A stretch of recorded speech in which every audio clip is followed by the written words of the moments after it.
Hierdie een gaan baie gewild wees, dit gaan oor die legende van die mier en die springkaan. Lang gelede het 'n mier en 'n springkaan saam op dieselfde stuk veld gewoon. Gedurende die somer het hierdie mier dag en nag gewerk, sodat hy genoegsame voorraad kon inbring vir die naderende winter. Hy het selfs sy huis so ingerig, dat hy warm en beskut sou wees gedurende die lang koue wintermaande. Intussen het die springkaan singend rondgehop en al die gras opgevreet waaraan hy behoefte gehad het. Ook het hy sodra die drang tot paring in hom opgestuur het, dit onverwyld met die eerste en die beste maat bevredig. Ramkat. Die winter het gekom en daarmee saam die bitterkoue wat die gras laat vrek het. In sy warm huisie het die mier geen tekort gehad nie, terwyl die springkaan, wat hom nie op die winter voorberei het nie, van honger en ontbering omgekom en 'n horde klein springkaantjies sonder kos of skuiling agtergelaat het. Die legende leer 'n mens dus om hard te werk, sodat jy vir jouself en jou kroos kan sorg. Maar, daar's 'n Suid-Afrikaanse weergawe. Die eerste deel van die storie is dieselfde, maar omdat dit in Suid-Afrika afspeel, eindig dit nie daar nie. Die verhongerde, verkluimde nasaad van die springkaan wil weet hoekom die mier toegelaat word om warm en gevoed te wees, terwyl hulle reg langsaan in die allerhaglikste omstandighede sonder kos en klere moet leef. 'n Televisiespan maak hulle opwagting en beeldsien tonele van die mier in sy gemaklike huis met 'n spens vol kos en die wêreld is stom geslaan. Hoe is dit moontlik, vra hulle? Moontlik vir die mier om in soveel weelde in hierdie lieflike omgewing te bly, terwyl die arme springkane so ly. In 'n oogwink is SASU, die Suid-Afrikaanse Springkaan Unie, gestig.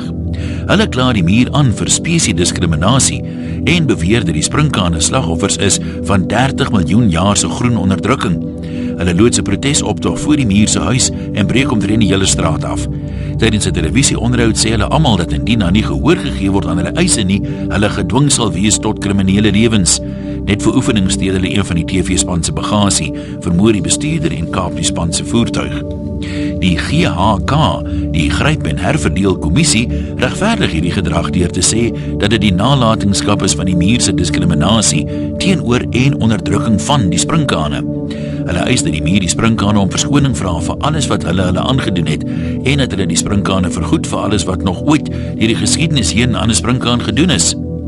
Gatsak, dit is die goedaardiges teen springkaan afknouing en kastyding, verklaar dat hulle 'n heilige oorlog teen mure begin. Die president verskyn op die 8 uur nuus, sê dat hy alles in sy vermoë gaan doen vir die springkane. Die springkane wat hulle verdiende welvaart ontneem is deur diegene wat onregmatig bevoordeel is gedurende die somer. Die regering plaas EVA, die ekonomiese egalisasie van agtergeblewenes op die wetboeke, terugwerkend tot in die begin van die somer. Die mier word beboet omdat hy nie genoegsaam groen insekte in sy diens het nie, en omdat hy niks oor het om sy agterstallige belasting mee te betaal nie, vat die staat sy huis vir herverdeling. Die verhaal eindig waar die springkaan weglê aan die laaste bietjie van die mier se voedsel, terwyl die staatshuis waarin hy bly, wat net toevallig die mier se gewese tuiste is, rondom hom in mekaar val, omdat hy nie weet hoe om dit in stand te hou nie, en eerlikwaar ook glad nie omgee nie. Op die TV wat hy en 'n paar vriende van 'n ander mier gesteel het, sien die springkaan die president voor 'n klomp wilde dansende en luidsingende springkane staan en aankondig dat 'n nuwe era van gelykheid aangebreek het. Intussen word die mier nie toegelaat om te werk nie, want hy is histories deur die veld bevoordeel. In sy plek is 10 springkane aangestel, 3 in baie senior posisies met byvoordele, om die gras in te samel voor die winter. Maar dit lyk asof dit nie die verlangde resultate lewer nie, want die springkane werk net 2 ure per dag, en net op die dae wat hulle opdaag vir werk, en dan steel hulle die helfte van alles wat hulle in daai tyd geoes het. Dan is dit weer winter en te min gras is geoes, en die springkane staak en eis 150% loonverhoging sodat hulle kos kan koop. Kos wat nou ingevoer moet word omdat die springkane nie genoegsame voedsel op hulle eie veld kan produseer nie.